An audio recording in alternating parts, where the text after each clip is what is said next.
Netko tko je prije 50 godina bio uhvaćen u objektiv crno-bijele fotografije nije mogao ni slutiti da će ga danas netko gledati u okviru digitalne slike. Ognjen Ivanović, osim što je oživio stari Zagreb, autor je i mnogih dobrih ideja na svom YouTube kanalu. Prisloniti crno-bijelu fotografiju kraj mjesta njenog nastanka, ali 50 godina unazad. Toga se dosjetio Ognjen koji oživljava stare zagrebačke trenutke i objavljuje ih na društvenim mrežama. Vidio sam na internetu jedan dan lika koji po Americi uzima kadar iz filma i onda stavlja na lokaciju. I jednostavno sam mislio kako je ovo dobra fora i ajmo napraviti to sa Zagrebom. Kada ga ljudi pitaju što će kada mu ponestane starih slika, Ognjen se samo nasmije, jer je Zagreb za njega nepresušan izvor ideja. Slike nalazi na internetu, a s vremenom su mu i sugrađani počeli slati iz svojih albuma. Mislim, Zagreb, svuda oko nas je odlična scenografija, kulisa za bilo šta. I super ti je kada izađeš i ne moraš se toliko truditi da napraviš sirovinu. Ovdje izađeš van i jedna sekunda posla ti je i to je to. To je Branimir Štulić, Azra. Da, to ti je naslovnica filigranske pločnice. Da.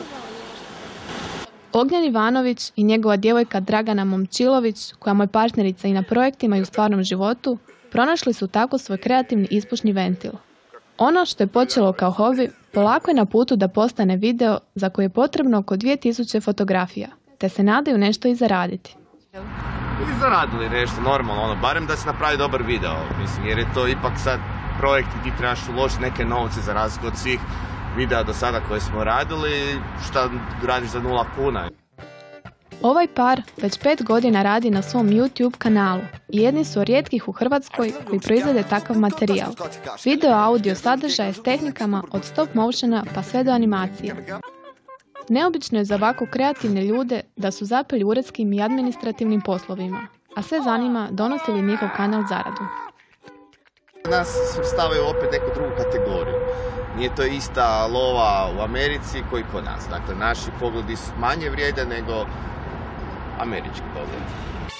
Prepoznala je u njima kvalitetu i produkcija showa Jay Leno, koja ih je kontaktirala oduševljena njihovim YouTube kanalom. Ne doživljavaš njega kao producenta Jay Lena, stvarno doživljavaš ko susjeda koji ti je rekao da ti dobar video.